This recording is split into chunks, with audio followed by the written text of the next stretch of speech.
அனைவருக்கும் வணக்கம்.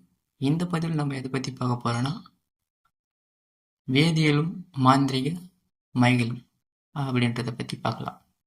இப்போ வேதியியலுக்கும் தயாரிக்கக்கூடிய மைகளுக்கும் என்ன ஒரு ஒற்றுமை இருக்குன்னா ஒன்றுமே கிடையாது. நம்ம அரைக்கக்கூடிய மைகளும் ஒரு வேதியியல் முறை தான். இப்போ டெக்னாலஜி வளர்ந்ததால் ஒரு தாவரத்துலேருந்து அதனுடைய சக்திகளை பிரித்து எடுக்கிறோம்.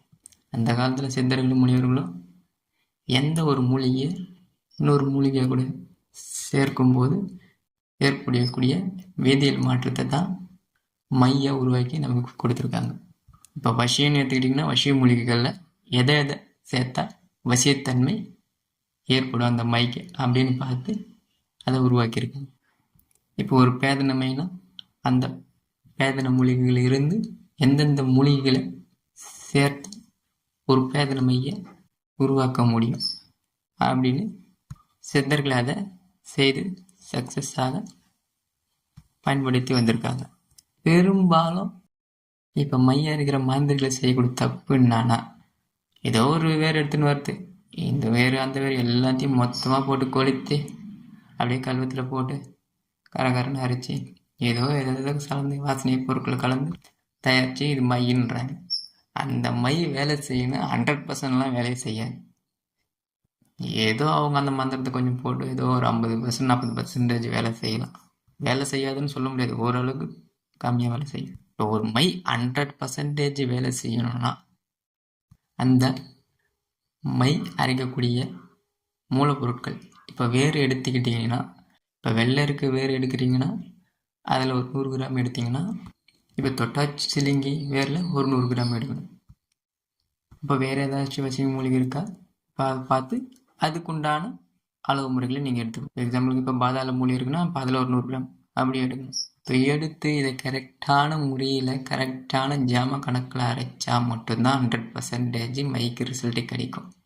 இப்போ அதனால தான் என்னென்னா, இப்போ இந்த தாவரத்துலேருந்து எசன்ஸ் மட்டும் தனியாக பிரித்து நம்ம தயாரிக்கக்கூடிய மை பேஸ்ட்டில் இந்த எசன்ஸை கலந்தால் 100% வேலை செய்யும். அதே மாதிரி மையை அரைக்கும் போது தனியாக தான் அரைக்கணும், யாரும் கூட இருக்கக்கூடாது. மண் ஒரு நிலையில் அரைக்கணும், ஏதோ ஒரு சிந்தனையில் அரைக்கக்கூடாது. அளவு முறை கரெக்டாக முக்கியம். இப்போ வேதியியலில் அந்த பெட்டை பேவரட்டில் இருந்து ட்ராப்ஸை தான் திறப்பாங்க, அந்த குடிவைக்கில் ஆட்டிகிட்டே இருப்பாங்க. அப்போ ட்ராப்ஸாக வரும்போது அதனுடைய கலர் சேஞ்ச் ஆகும். எப்போ அதனுடைய கலர் சேஞ்ச் ஆகுதோ அப்போ மேலே கட்டிடுவாங்க. புரியுதுங்களா? இந்த மாதிரி தான் மை கரெக்டான வேர் சேர்த்து கரெக்டாக அரைது கரெக்டான ஜாம வரையும் அரைக்கணும். இப்போ சில மைக்கில் இருக்கும், ஒரு ஜாம் அரைக்கணும், 2 ஜாம் அரைக்கணும், 3 ஜாம் அரைக்கணும் அப்படின்னு.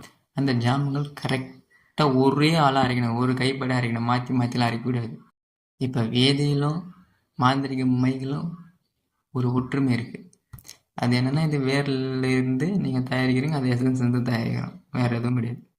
இப்போ நீங்கள் வேறு எடை போகிறதுக்கே எடை மிஷினு சின்னதாக இருக்குது, அது ஆன்லைனில் கிடைக்கும், ஃப்ளிப்கார்ட் அந்த மாதிரி எடை மிஷினை வாங்கிட்டு அதில் நீங்கள் கரெக்டான அளவு போட்டு நீங்கள் அந்த வேரை புடம் போட்டோ இல்லை கறிக்கோ நீங்கள் பயன்படுத்தலாம். பெரும்பாலும் வேறு புடம் போட்டு பாருங்கள், புடம் போட்டு தான் அந்த சக்தி வெளியே போகாத கரெக்டாக இருக்கும், கரெக்டாக அந்த மை வேலை செய்யும். அப்போ தான் மை ஓடும். இப்போ ஒரு மை தயார் பண்ணிங்கன்னா அதை டெஸ்ட் பண்ணுங்கள், டெஸ்ட் பண்ணிவிட்டு மக்களுக்கு விநியோகம் பண்ணுங்கள். அது ஃபஸ்ட்டு வேலை செய்யுதுன்னு பாருங்கள், டைரெக்டாக விநியோகம் பண்ணாது, ஏன்னா உங்கள் பெயர் கேட்டுடும். அதேமாரி 108 மூலிகை போட்டு மையம் அரைக்கிறேன்றீங்க, 48 மூலிகை போட்டு மையம் அரைக்கிறேன்றீங்க, அது என்ன காரணம்னு தெரில, எனக்கே ஒன்றும் புரியல. எனக்கு தெரிஞ்சு 108 மூலிகை போட்டு மையை போட்டு அரைக்கணும்னு எனக்கு தெரிஞ்சு ஏற்றலே கிடையாது. இதை முன்னு போட்டு எதாவது அரைச்சி மையன்றீங்க, எனக்கு ஒன்றும் புரியல. நானே சேனலை பேசாத க்ளோஸ் பண்ணிட்டு போயிடலான்னு கூட பார்க்குறேன் சில டைம், சில பேர் வீடியோ போடும்போது பார்க்கறது பார்த்து. அதனால தான் யார் வீடியோ நான் பார்க்குறதே கிடையாது. மை எப்படி அரைக்கணும் நல்ல ஒரு குருமார்கிட்ட கற்றுக்குங்க. அதிகமாக மாந்திரிகர்கள் மை அரைக்கிறது கிடையாது, மற்றவங்ககிட்ட இருந்து வாங்கி தான் பயன்படுத்துகிறாங்க. மை இப்போ அரைக்கணும்னா இப்போ மூலிகைலாம் கரெக்டான ஓரை பார்த்து எடுக்கணும், அப்படி இல்லை பஞ்சபட்சி பார்த்து எடுக்கணும். நல்ல வேலை செய்யணும்னா பலி கொடுத்து எடுக்கலாம், முப்பலி கொடுத்து எடுக்கலாம், கோழி பலி கொடுக்கலாம், முப்பலி கொடுக்கலாம், வசதி இருந்து முப்பலி கொடுத்து எடுக்கலாம். அசால்ட்டாக வேலை செய்யும். அப்போ தான் மை அரைக்கிறது வந்து ஒரு வேதியியல் முறைகள் தான். இப்போ டெக்னாலஜி வந்ததால் வேதியியல் அப்படின்னு நம்ம சொல்கிறோம். மையும் ஒரு வேதியியல் ஃபார்முலா முறை தான், மெத்தடு தான். இப்போ வசிய மையா இருக்கிறீங்கன்னா அதுக்கிட்டன்னு குறிப்பிட்ட ஒரு ஃபார்முலா இருக்கும். ஒரு 5 மூலிகையோ 6 7 மூலிகை அதுக்கு மேலெலாம் போகாது. நீங்கள் மட்டும் ஒரு 108 போடுறேன் 48 போடுறேன்லாம் போட்டு அரிக்காதீங்க, வேலை செய்யாது. இப்போ வித்வேஷனா அதுக்கு உண்டான மூலிகைகள் இருக்குது, அதுக்குன்னு ஒரு ஃபார்முலா இருக்குது, வித்வேஷமை தயாரிக்கக்கூடிய முறை அப்படின்னு அதை போட்டு நீங்கள் அரைங்க. இப்போ அஷ்டகர்ம மையா இருக்கிறீங்கன்னா அதுக்கு உண்டான மூலிகைகள் கொஞ்சம் தான் இருக்குது, அதை போட்டு நீங்கள் அரைக்கலாம். அதே மாதிரி மைய அரைக்க மிகவும் பொறுமைசாலியாக இருந்து பொறுமையாக இருந்து அரைக்கணும். பல நாட்களாக மையை எடுத்து அரைச்சி நல்ல ஒரு பூஜை போடணும். சைவத்தில் பண்ணிங்கன்னா நீங்கள் பலி தேவையில்லை. ஒன்றா எலுமிச்சை பழமோ அந்த மாதிரி கொடுத்து நீங்கள் பண்ணிக்கலாம். இப்போ கருமையெல்லாம் பண்ணுறீங்களா, மயானத்தில் எல்லாம் பூஜை போடுற மாதிரி இருக்கும் சில மைகள். அதுக்கு நீங்கள் கோழிலாம் பலி கொடுக்கணும். பலி கொடுத்து மயானத்திலே புதைச்சி வைக்கிற மாதிரிலாம் இருக்குது மைகள். ஆனால் மைகள் அரைக்கிறதுக்கு நல்ல ஒரு பக்குவம் வாய்ந்த குருக்கிட்ட கற்றுக்குங்க.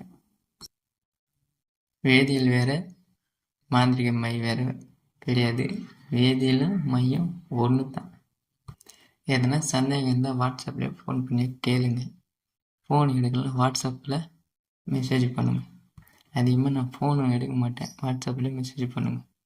அதேமாரி இந்த புணுகு கோரோஜனை இதெல்லாம் கடையில் வாங்கி போட்டால் வேலை செய்யாது. இதே நல்லா புரிஞ்சுங்க. இதேனோ கடை சரக்கு வாங்கி வந்து வச்சுட்டு டப்பா திறந்துட்டு இதை அஷ்டகர்மையாக அரைக்கிறேன்னு அதை போட்டு அரைக்கிறீங்க, எனக்கு ஒன்றும் புரியல. ஒரிஜினல் போட்டால் மட்டும்தான் வேலை செய்யும், 100% வேலை செய்யும். நீங்கள் அரைக்கிறீங்க அது வேலை செய்யும் தான், வேலை செய்யாதுன்னு நான் சொல்லலை. 100% வேலை செய்யணும்னா ஒரிஜினல் போட்டு நீங்கள் செய்யணும். இன்றைக்கி ஒரு நல்ல ஒரு ஆன்மீக சார்ந்த அறிவியல் சார்ந்த விஷயத்த சொல்லியிருக்குன்னு நினைக்கிறேன். ஆனால் இதை ஒரு அழகாக ஒரு கோர்வையாக சொல்லலைன்றது எனக்கு நல்லா தெரியுது. இதில் மற்றவங்களை இழிவுபடுத்தணும்னு நான் பேசலை, தெரியாத விஷயத்த மற்றவங்ககிட்ட தெரிஞ்சுக்குங்கன்றதுக்கு நான் சொல்கிறேன். ஏதேனும் உங்கள் மனசு புண்படுற மாதிரி நான் பேசியிருந்தால் மன்னிச்சுக்குங்க. நன்றி, வணக்கம்.